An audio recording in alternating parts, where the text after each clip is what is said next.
Hello Gwalior, मैं हूँ RJ कल्पना और आप देख रहे हैं आज गूंज न्यूज़। और नो डाउट आज ग्वालियर के बिल्कुल जो हम सभी के प्राउड बने हुए हैं, मितांश हमारे साथ हैं। बहुत सारी बातें आज हम मितांश से जानेंगे, लेकिन मितांश, हम ये बातें शुरू करें उससे पहले जानना चाहूंगी, आपकी वीडियो बड़ी वायरल हुई है, सबके अलग अलग कमेंट्स आ रहे हैं, बधाइयाँ आ रही हैं, कैसा लग रहा है? अच्छा तो लग रहा है मैम, पर उससे ये भी पता चल रहा है कमेंट से कि क्या क्या कमियां हैं ड्रोन में। सबसे बड़ी जो कमी मुझे पता चली सोशल मीडिया से कि सेफ्टी मैं समझ रहा हूँ, उसमें मैं बहुत कुछ अभी ऐड करना चाह रहा हूँ। ऊपर एक केज ऐड करना चाह रहा हूँ, पैराशूट ऐड करना चाह रहा हूँ, पर वो चीज़ें काफ़ी महंगी हैं। तो मैं अभी गवर्नमेंट का सपोर्ट ढूंढ रहा हूँ, जैसे ही मिलेगा वैसे उसको इसकी सेफ्टी में बढ़ाऊँगा। और 4 किलोमीटर की ऊंचाई पे जो मैंने दावा किया था, जी। 4 किलोमीटर ऊँचा जा सकता है बिना बैठे, और काफ़ी लोग चिंतित हैं मेरी सेफ्टी को लेके, तो उसको मैं क्लैरिफ़ाई बस करना चाह रहा था। 4 किलोमीटर ऊपर नहीं ले जाता हूँ मैं, अभी सिर्फ 10 मीटर ले जा रहा हूँ, ताकि अगर कुछ मैलफंक्शन भी हुए ड्रोन में, तो सेफ़ली मैं नीचे आ सकूँ। जी। और सोशल मीडिया पे ये भी कमेंट्स आए कि भाई अमेरिका मत चले जाना 1-2 जी। साल बाद, कि मैं देश नहीं छोड़ने वाला हूँ, ये मैं आपको गारंटी दे सकता हूँ। अभी तो मैं बिल्कुल देश छोड़ने का दिमाग में नहीं है।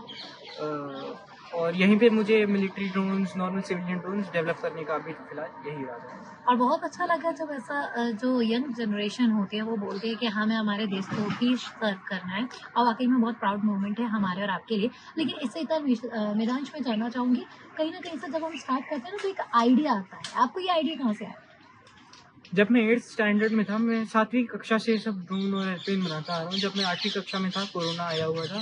ऑनलाइन क्लासेस के दौरान मैं ड्रोन बनाना सीख रहा था। ड्रोन काम कैसे करता है वह सीख रहा था, और यूट्यूब के रिकमेंडेशन पेज पे आया चाइना की एयर टैक्सी। तो उस वीडियो को मैंने क्लिक किया, देखा तो चाइना ने एक 4 सीटर एयर टैक्सी बनाई थी, और काफ़ी महंगी थी, 20 मिनट का फ्लाइट टाइम था। तो मुझे लगा इंडिया में अभी कोई ऐसी एयर टैक्सी बनी नहीं है, तो खुद की एयर टैक्सी बना के सिंगल सीटर छोटा मॉडल, आगे जाके इसको और बड़ा करेंगे, वो पहले बनाते हैं, फिर आगे का देखते हैं। तो और 8वीं कक्षा से मैंने ये सब डिज़ाइन करना चालू किया, और 12वीं कक्षा में जब मैं बनाने बैठा ये, तो 3 महीने में अप्रैल 2024 में बनाना चालू किया, और जुलाई 2024 में कंप्लीट। गाइडेंस की इसमें एक इम्पोर्टेंट रोल प्ले करता है। ऐसे में आपको कौन से टीचर आपके जो रहे जिन्होंने आपको गाइडेंस दिया और मोटिवेट किया? इसकी जो स्टार्टिंग हुई थी वो तो 7वीं कक्षा में हुई थी, ये सब एयरप्लेन और ड्रोन बनाने की। जब मैं 7वीं कक्षा में था, हिंदी का पीरियड था, और हमारे एक टीचर हैं श्री मनोज मिश्रा जी, वो कक्षा में आए थे। वो भी खुद एरो मॉडलिंग करते थे, हवाई जहाज़ बनाते थे, छोटे आरसी मॉडल। तो उन्होंने एक डेमोन्स्ट्रेशन दिया एयरप्लेन कैसे होता है, मुझे बड़ा अच्छा लगा कि इतना सिंपल कॉन्सेप्ट है और हज़ारों टन हवा में उठा रहा है। तो उसी दिन से मैंने ये सब काम करने चालू किए। और गाइडेंस की जो बात है, मेरे रोबोटिक्स के टीचर रहे हैं, एरोनॉटिकल के नहीं थे। इनिशियली मैंने रोबोटिक्स से ये सब चालू किया। रोबोटिक्स के एक टीचर हैं श्री सुमित अग्रवाल जी, नीचे उनकी दुकान भी है, अशोक रेडियो बॉट्स। उन्होंने काफ़ी सपोर्ट किया, और उनसे सीख के धीमे से जो रोबोटिक्स से एरोनॉटिकल में ट्रांजिशन था वो मैंने खुद ही। अभी आपने लास्ट ईयर अपनी कार को भी रिमोट कार में कन्वर्ट किया था। जी। सो वो कैसी जर्नी थी और क्या चेंज आपको लगा, और क्या आप चाहते हैं कि फ्यूचर में क्या आप चेंजेस लाना चाहेंगे, या फिर कौन से नए प्रोजेक्ट पे आप वर्क करने की सोच रहे हैं? जो कार का प्रोजेक्ट था, मैं प्रोजेक्ट के बारे में थोड़ा बताता हूँ। बिल्कुल।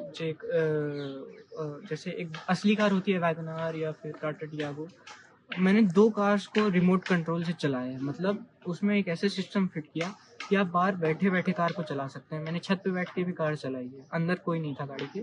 तो जो रिस्क टेकिंग कैपेबिलिटीज़ जो हैं मेरी, वो वहीं से डेवलप होना चालू हुई।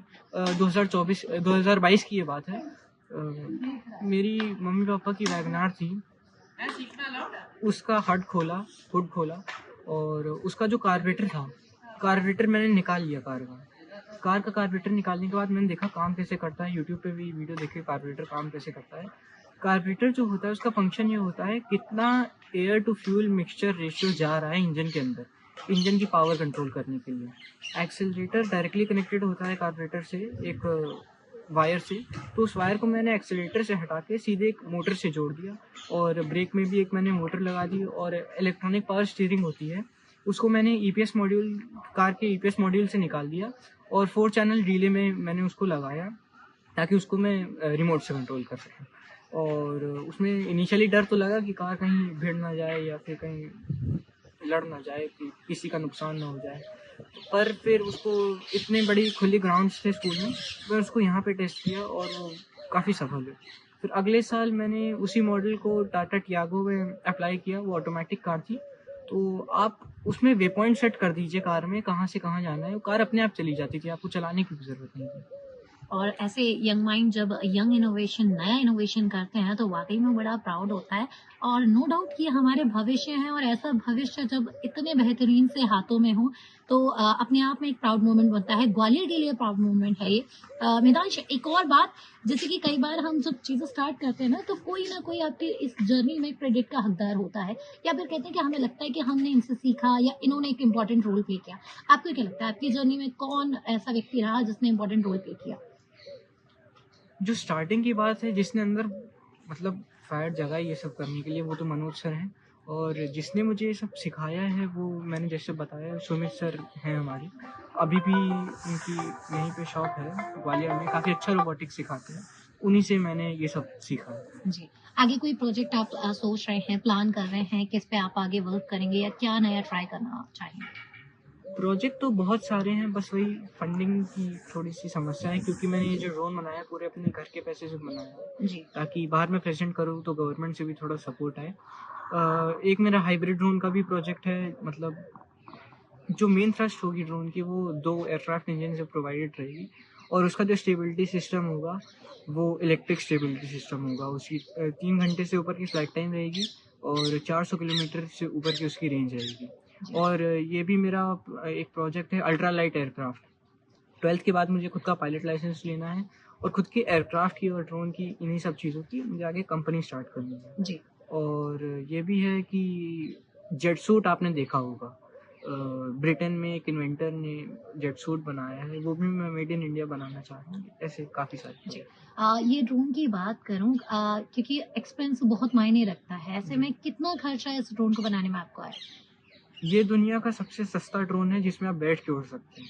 इसमें 3.5 लाख का खर्चा आया है और 6 मिनट की इसकी फ्लाइट टाइम है। उसको मैं, और जैसे कि मैंने कहा, एक हाइब्रिड ड्रोन बनाऊँगा, उसकी 3 घंटे की फ्लाइट टाइम रहेगी। ये सिर्फ़ एक प्रोटोटाइप मॉडल है, इसको अभी काफ़ी आगे और बढ़ाना है। जी। कई सारे लोग अभी आपको देख रहे हैं, है ना? और जो अथॉरिटीज़ हैं कहीं न कहीं वो भी हमसे जुड़ी हुई हैं, देख रही हैं। क्या कहना चाहेंगे उन लोगों को?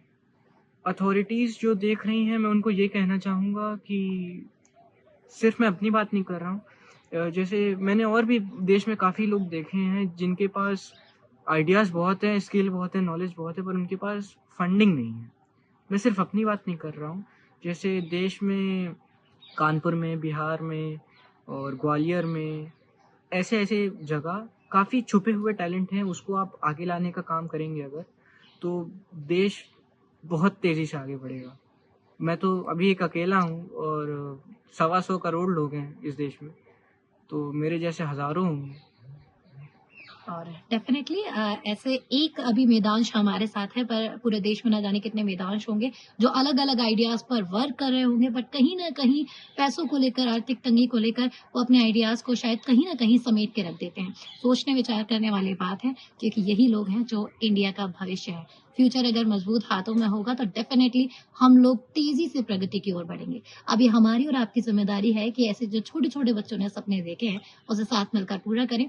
और स्पेशली अथॉरिटीज़ से कल्पना यही कहना चाहेगी, जब ऐसे छोटे से बच्चे एक नए आइडियाज़ के साथ हमारे सामने आते हैं, समाज के सामने आते हैं और कम पैसों में, कम लागत में देश को एक ऐसी चीज़ देते हैं जो शायद विदेशों में आप उसे अफ़ोर्ड भी ना कर पाएँ इंडिया लाने के लिए, तो कहीं न कहीं सपोर्ट आपका भी ये बच्चे चाह रहे हैं। सोचिए, विचारिए। Thank you so much Medansh. लेकिन एक और बात मैं आपसे जानना चाहूँगी, ग्वालियर के हैं आप, सीनियर स्कूल में पढ़ रहे हैं।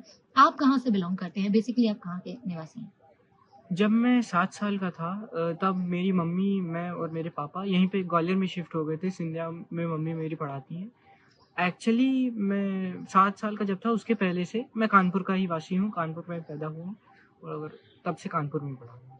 Thank you so much Mitansh. आप बहुत प्रगति करें, बहुत उन्नति करें, आगे थैंक यू। जाएँ और आपका जो आइडिया है वो दिनों-दिन डेवलप होता जाए, बहुत सारी चीज़ें हैं जो उसमें जुड़ती जाएँ।